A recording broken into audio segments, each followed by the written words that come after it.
Well, he studied to become a doctor, but now he plays one on TV. Sendhil Ramamurthy has joined the cast of NBC's hit medical drama, New Amsterdam. Yeah, and his character is already busy saving lives and finding love. Check it out. What's the other good news? I'm on my way to your office. You are? I have to pick up the cell samples and give you some paperwork. Oh, well, I'm sure we can have someone pick that up.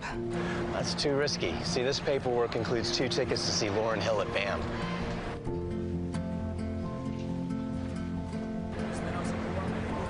Hey, if I was off base here, I apologize. I was just thinking about what to do with the extra ticket. Well, I might have a suggestion.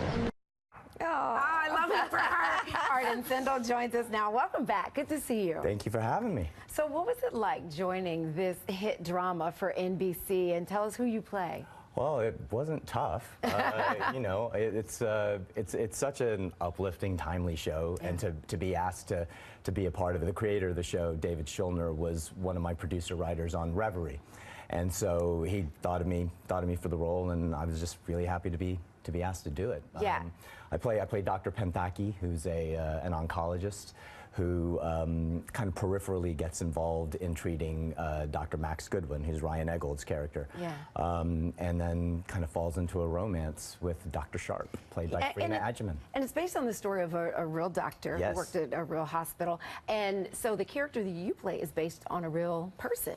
Well, no, my character isn't based on a real person, Oh, okay. but the Dr. Eric Mannheimer, he Right. wrote the book that the show is based on, and I actually got to meet him for the first time. Look, there we are. There he is. I got to meet him for the first time on set on Sunday, Yeah. and he's an executive producer on the show, and just the kindest soul you will ever meet, and Yeah. you can see Ryan kind of embodies him perfectly, because Yeah. it's just, there is nothing but love coming out of that man. Oh, He's yeah. really incredible. That must make for a great work experience. Yeah, it's kind of just a joy to be there. Yeah. Well, let's talk about the chemistry between you and Dr. Sharp.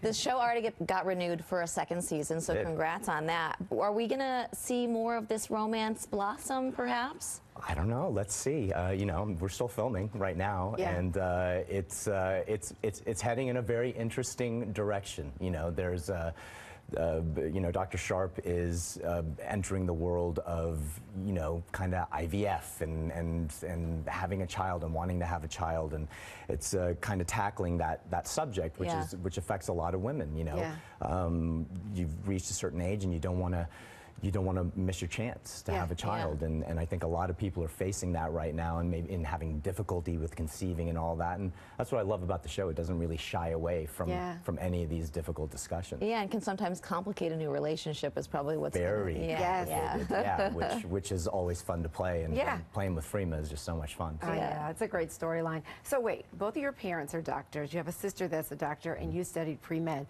So do you feel like you're ahead of the game when it comes to playing a doctor? Yeah, I feel like I'm ahead of the game, because instead of being a doctor, I chose to be an actor. Playing a doctor. Were your parents like, what are you thinking? No, it was an interesting conversation when I switched gears. But no, it's been they've been really supportive and great about it. And you know, I play an oncologist on TV. Yeah, so it's fine. Yeah, you're on TV, but you're also, you know, we were talking in the break that you have this amazing opportunity to be in a show, a theater.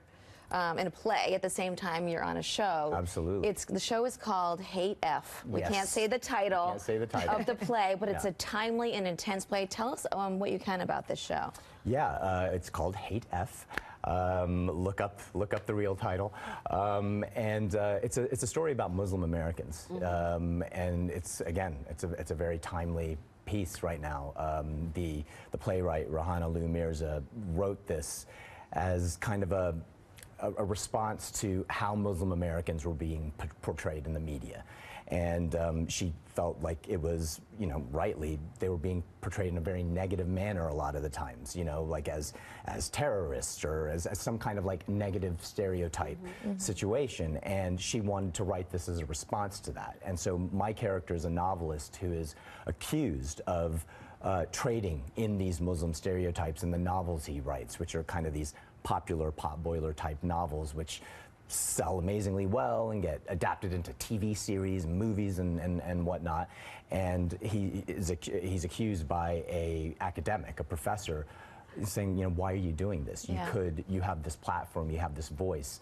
Why don't you use it to help Muslims? And he says, you know, I'm telling the stories I want to tell. You know, it's not my job to make Muslims human. They are human. And so it's really about that push and pull between, you know, words matter.